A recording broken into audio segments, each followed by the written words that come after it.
Hello and welcome to Do It Yourself channel. Today I will show you where to find the option how to enable and disable daily phone usage limits and how to set up limits for applications using Digital Wellbeing app. So first we need to go to settings.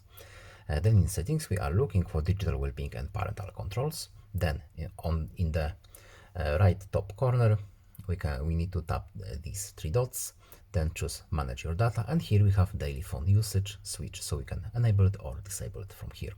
Now here we have app limits, so we can just choose any app that is installed on our phone and set up a limit on it. So for example, AliExpress, first on the top, tap hourglass, then we can choose hours, minutes, and OK, and as you can see the limit is on.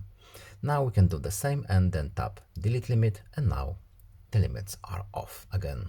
And that's all. I hope this video is helpful to you. Please leave a like and subscribe. Have a nice day and see you in the next video.